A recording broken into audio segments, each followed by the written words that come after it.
pagkakataong umano, sumayaw, kumanta. Sabi kasi ang pagkakataong ang ibibigay sa akin upang buksan ang palatuntunan ito.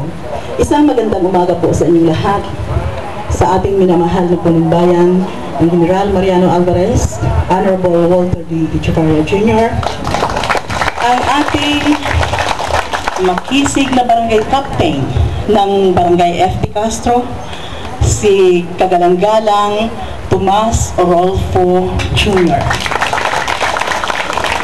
Sa ating parish priest na siyang nagpugay at nagbigay blessing sa lugar na ito at sa ating lahat na nandito, na representative ng ating Panginoong Diyos na nakapangyarihan sa lahat, si Father Vargas. Palapakan po natin. Ang magkisig na kagawad ng Sangguniang Bayan ng General Mariano Alvarez, si Kagalang-galang Percy Kabuhat. Ang aking anak, minamahal na anak, na kagawad ng Sangguniang Bayan, si Jerry Bekbek Turalba.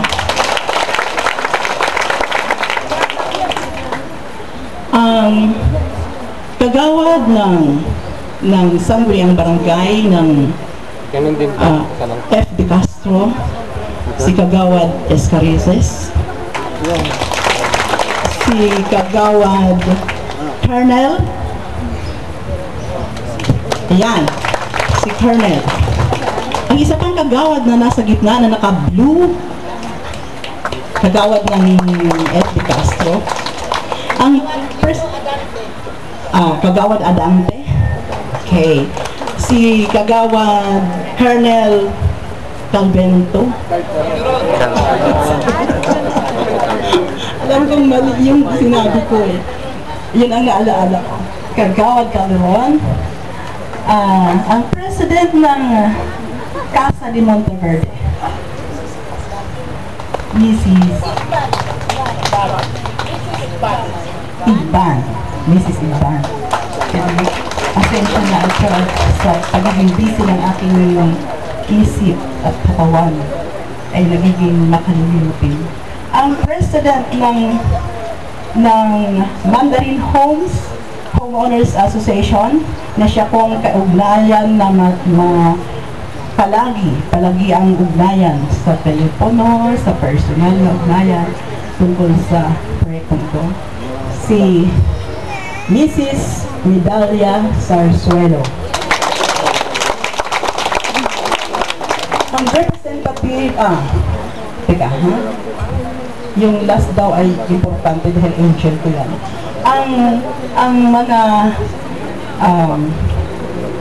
members of the Board of Directors of GMA Water District, at siya ang ating chairman of the board, si Engineer Cesario Muniet,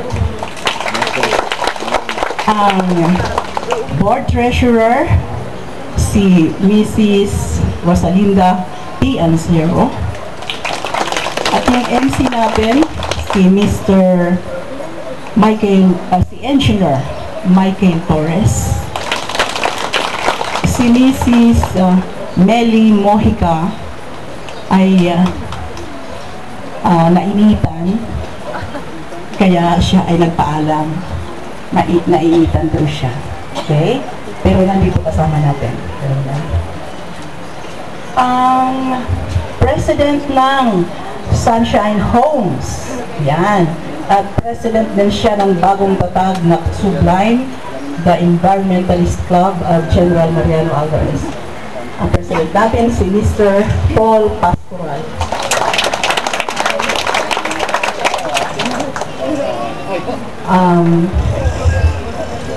Paano ko ba sila ipakilala? Kasi yung vice president ng Mandarin Homes, naka-green, pwedeng si Mr.